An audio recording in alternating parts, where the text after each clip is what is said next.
मैं तुम्हें अपने उसूलों की कसम देता हूं, मुझको मजहब के तराजू में न तौला जाए। मैंने इंसान ही रहने की कसम खाई है, मुझको हिंदू या मुसलमान न समझा जाए। मुझको हेलो मैं दानिश। दुर्गा पूजा और मुहर्रम साथ मनाता है बंगाल। हेलो मैं दानिश। इस कंप्लीट वीडियो को जरूर देखिएगा। इमरान प्रताप गढ़ी साहब का ये तेज तूफानी भाषण और बीच बीच में उन्होंने शायरी भी कही है, शायराना अंदाज में सरकार को भी घेरा है। आइए इस कंप्लीट वीडियो को देखने से पहले एक बार डीएल गोल्डन न्यूज चैनल को जरूर सब्सक्राइब करें। लेकिन इस वीडियो के अंत तक पहुंचते पहुंचते नेहा सिंह राठौर जी ने कुछ अंधभक्तों से सवाल करे हैं। वो सवाल अगर जायज है तो आप नेहा सिंह राठौर जी की हिम्मत के लिए एक प्यारा सा कमेंट जरूर करिएगा, क्योंकि नेहा सिंह राठौर जी, इमरान प्रताप गढ़ी जी हमेशा सरकार को घेरते हुए नजर आते हैं अपने शायराना अंदाज में। दोनों कलमकार हैं, दोनों कलम के सिपाही हैं। आइए इस कंप्लीट वीडियो को देखने से पहले एक बार दोनों की हिम्मत के लिए एक प्यारा सा कमेंट्स करिएगा और इस चैनल को जरूर सब्सक्राइब करें अगर आपने अभी तक चैनल को सब्सक्राइब नहीं किया है। आइए इमरान साहब की एक वीडियो को देख लेते हैं। भाषा समझ में नहीं आती, लेकिन यकीन करें इस भाषा में वो मिठा एक लफ्ज समझ में आ रहा है और मैं सिर्फ तालियां बजाता रहा उनकी बात पर। एक बार जोरदार ताली उनकी खूबसूरत भाषण के लिए। मैं तुम्हें अपने उसूलों की कसम देता हूं, मुझको मजहब के तराजू में न तौला जाए। मैंने इंसान ही रहने की कसम खाई है, मुझको हिंदू या मुसलमान न समझा जाए। मुझको हिंदू या मुसलमान न समझा जाए। पीछे सड़क पर जो लोग टहल रहे हैं, मैं उनसे भी गुजारिश करूंगा कि आखिरी के जो 15, 20, 25 मिनट है, मैं चाहता हूं कि आज इस प्रोग्राम को, जिस मकसद के तहत ये प्रोग्राम किया गया है, एक ऐसा वक्त है जब दिल्ली की गद्दी पर बैठा हुआ एक तानाशाह पूरे हिंदुस्तान को अपनी जकड़न में कैद कर लेना चाहता है।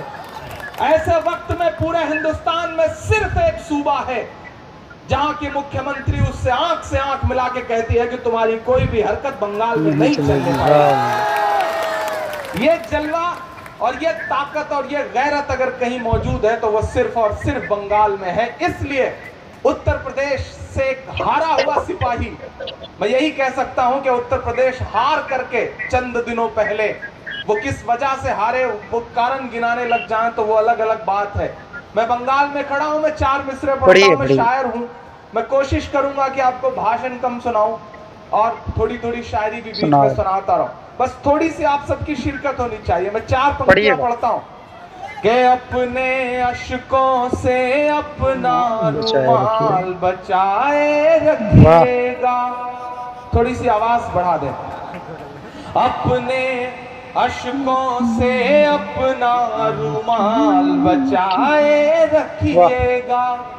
अमन मोहब्बत वाले सब आमाल बचाए रखिएगा।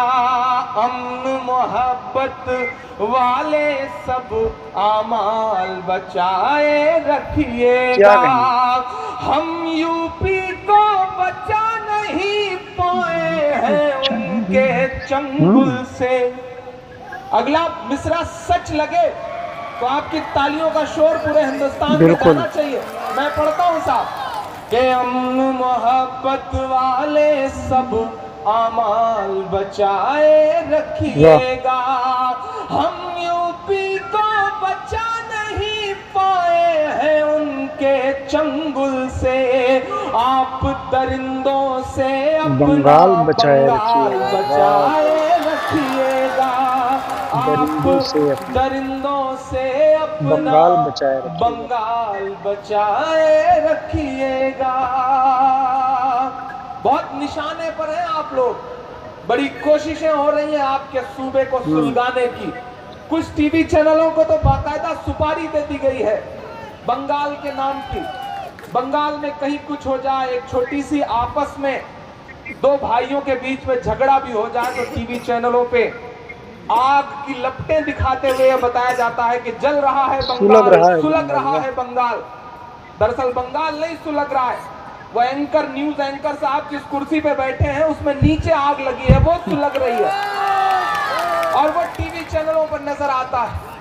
बंगाल तो अपनी तहजीब और अपनी इंसानियत और अपनी हिंदू मुस्लिम कौमी यकजहती के लिए जाना जाता है।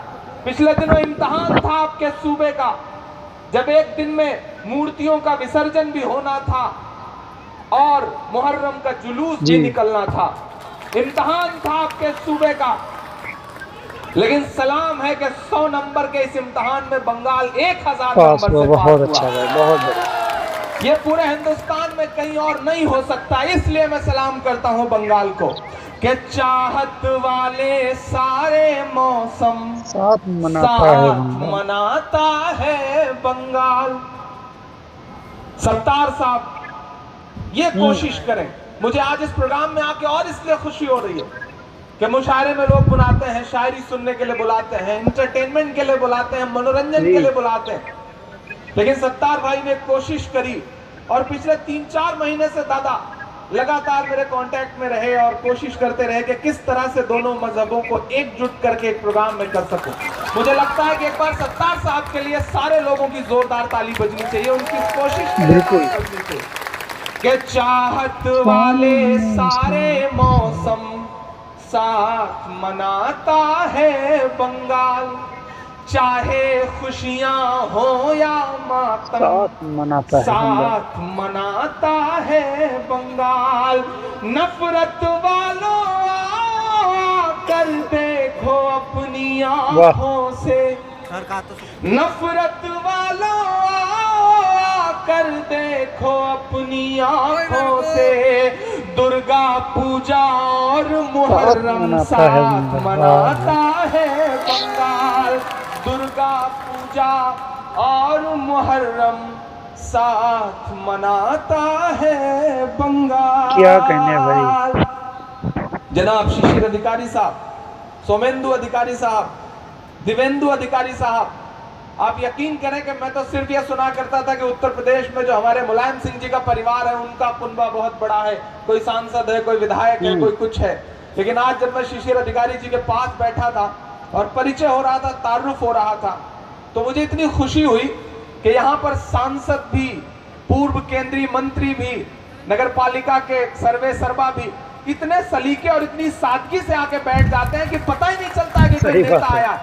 वरना हमारे यहाँ कोई सांसद जब उसे आना होता है तो पहले 15-20 राइफलें आती हैं, 10-20 फॉर्च्यूनर आती है, फिर एक लश्कर आता है और तब पता चलता है कि कोई सांसद आके बैठा है। और हो भी क्यों ना, हम ऐसे सूबे में जी रहे हैं साहब जहां का मुख्यमंत्री अपने ऊपर से मुकदमे हटवाने के लिए विधेयक लेके आता है, संशोधन करता है। ऐसे दौर में जीने वाले सूबे से आया हुआ हूं मैं आपके बीच में। मैं आपसे बस इतना कहना चाहता हूं, मेरी आंखों के सामने मौजूद हजारों लोगों से, कि यह बहुत मुश्किल दौर है। राम का मंदिर बनाने वाले लोग नाथू राम का मंदिर बनाने की मुहिम में लगे हुए हैं। यह बहुत मुश्किल दौर है, इस दौर को पहचानिए। मैं सलाम कर रहा हूं, मैं देख रहा हूं कि हजारों की तादाद में कौन हिंदू है कौन मुसलमान है बता नहीं सकते इस भीड़ में आप, वरना तो हालात मुल्क में ऐसे कर दिए गए हैं कि सुबह चाय की दुकान पर एक साथ बैठ करके हिंदू और मुसलमान चाय पीने को तैयार नहीं है। हालात इतने बुरे कर दिए जा रहे हैं। तो दोस्तों, आप इस वीडियो को देख चुके हैं, इस नज़्म को सुन चुके हैं, इस भाषण को देख चुके हैं, क्या कहना चाहेंगे एक प्यारा सा कमेंट्स जरूर करिएगा। हमने कहा था कि नेहा सिंह राठौर जी का एक सवाल है अंधभक्तों से, उनका वो सवाल जायज है, तो आप एक प्यारा सा कमेंट जरूर करिएगा। नेहा सिंह राठौर जी एक तस्वीर को साझा करती हैं, ये देख सकते हैं आप स्क्रीन पर, देख लिया आपने। शेख हसीना जी का ये फोटो है। शेख हसीना की पार्टी ने दिल्ली कोलकाता में खोला दफ्तर। नेहा सिंह राठौर जी को ये तस्वीर मिली, उन्होंने ये लिखकर कहा कि मोदी है तो मुमकिन है, किसी अंधभक्त को कुछ कहना है क्या? आइए उनके कमेंट सेक्शन में पहुंचते हैं। कहाँ हैं सारे अंधभक्त? वाह, एक और कमेंट्स आया, देखते हैं। मोदी की पॉलिसी, पहले आदमी के कैरेक्टर को मारो, फिर आदमी को 30 दिन तक जेल में रखना, जमानत नहीं मिलने देना, इस देश में कौन सी बड़ी बात है? विपक्ष के मंत्री और मुख्यमंत्री को अगर 30 दिन के लिए जेल में डाल दिया गया तो उन्हें इस्तीफा देना पड़ेगा। मोदी सरकार ने पहले बहुत कोशिश की कि अब वह कानून के जरिए इस खेल को खेलना चाहती है। नाम के लिए इस बिल में प्रधानमंत्री को जोड़ा गया है, लेकिन सभी को पता है कि इस देश में किसी एजेंसी की हिम्मत नहीं है कि वह प्रधानमंत्री नरेंद्र मोदी की जांच कर सके और गिरफ्तारी कर सके। प्रधानमंत्री को गिरफ्तार होना बड़ी बात है। इतनी नैतिकता की उम्मीद तो की जा सकती है कि जेल जाने से पहले इस्तीफा देंगे। इसके लिए कानून में मुख्यमंत्री के साथ प्रधानमंत्री को जोड़ने की जरूरत नहीं है। इससे बैलेंस नहीं बन रहा है, बल्कि दिख रहा है कि यह कानून मोदी सरकार के विपक्ष में मुख्यमंत्रियों को डराना, धमकाने, हटाने के लिए ला रही है। उनके पास शेख हसीना है, अपने पास फेक नगीना है। पीडीए जननायक विकास पुरुष माननीय श्री अखिलेश यादव जी जिंदाबाद। जितने भी भाई लोग चाहते हैं कि इस बार अखिलेश यादव जी मुख्यमंत्री बने, वो फॉलो करें, जिससे हमारी आवाज़ ज़्यादा से ज़्यादा लोगों तक पहुंच सके। ना चलेगी हकमारी और ना मतमारी, इस बार पीडीएफ सरकार हमारी। ये कुछ अलग अलग तरह के कमेंट्स हैं निहाल सिंह राठौर जी की उस पोस्ट के ऊपर आए हैं। एक कमेंट्स आया है, उसमें लिखा कि अगर यह बात सच है तो शेख हसीना को दिल्ली और कोलकाता में दफ्तर खोलने के लिए किसने अनुमति दी है? शेख हसीना को भारत में शरण दिए जाने के मुद्दे पर बांग्लादेश और भारत के बीच गहरा मतभेद है। यह छोटा सा देश आंख दिखा रहा है जिसे भारत ने आज़ादी दी है। कृपया कोई भी टिप्पणी ना करें। मैंने अपनी राय व्यक्त की है। देश में कोई भी व्यक्ति अपनी राय व्यक्त कर सकता है, यह एक निश्चित सीमा तक। बिल्कुल, देश का संविधान हमें इस बात की इजाज़त देता है। हमें अपने शब्द जो हमें लग रहा है, हम अपनी राय देंगे और राय देना भी चाहिए। जरूरी नहीं कि आप जो बोल रहे हो वो सही बोल रहे हो सकता है कि आपके शब्द सही हों और वो आपकी राय कोई एक्सेप्ट कर ले। अगर आपकी कोई विचारधारा से संपर्क रखता हो, वरना कोई मोदी भक्त हो या गोदी भक्त हो, वो आपकी विचारधारा से हो सकता है ना सहमत हो। और कोई भी शख्स जो आपकी विचारधारा से सहमत होगा, वही आपके शब्दों को लाइक करेगा और वही यह कहेगा कि हाँ, इस शख्स ने जो शब्द कहे हैं बिल्कुल सही कहे हैं। तो ये सारे कमेंट्स हैं, यही हैं सारे अंधभक्त। आपसे डर के कोई भाग नहीं गए हैं। ये पोस्ट करके क्या साबित करना चाहते हैं? शेख हसीना कोई रोहिंग्या घुसपैठिया नहीं है। बांग्लादेश की पूर्व राष्ट्र प्रमुख रही है। कभी पढ़ना लिखना तो पढ़ लेना।